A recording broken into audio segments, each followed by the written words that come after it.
Capítulo 6.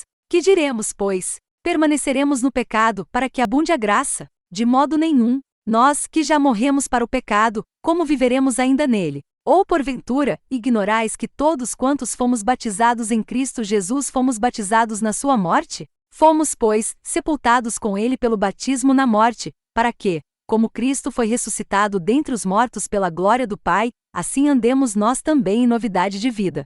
Porque, se temos sido unidos a ele na semelhança da sua morte, certamente também o seremos na semelhança da sua ressurreição. Sabendo isto, que o nosso homem velho foi crucificado com ele, para que o corpo do pecado fosse desfeito, a fim de não servirmos mais ao pecado. Pois quem está morto está justificado do pecado. Ora, se já morremos com Cristo, cremos que também com ele viveremos. Sabendo que, tendo Cristo ressurgido dentre os mortos, já não morre mais, a morte não mais tem domínio sobre ele. Pois quanto a ter morrido, de uma vez por todas morreu para o pecado, mas quanto a viver, vive para Deus. Assim também vós considerai-vos como mortos para o pecado, mas vivos para Deus, em Cristo Jesus. Não reine, portanto, o pecado em vosso corpo mortal, para obedecerdes às suas concupiscências. Nem tampouco apresenteis os vossos membros ao pecado como instrumentos de iniquidade, mas apresentai-vos a Deus, como redivivos dentre os mortos, e os vossos membros a Deus, como instrumentos de justiça.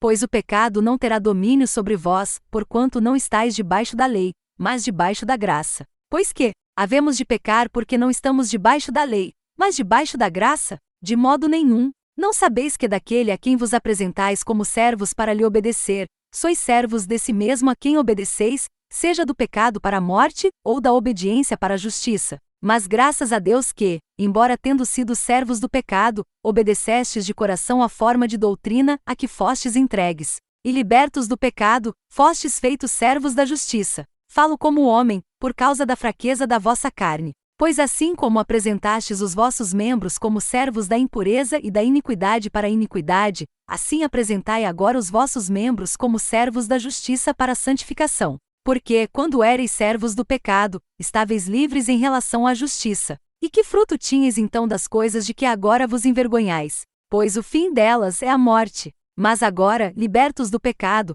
e feitos servos de Deus, tendes o vosso fruto para a santificação, e por fim a vida eterna. Porque o salário do pecado é a morte, mas o dom gratuito de Deus é a vida eterna em Cristo Jesus nosso Senhor.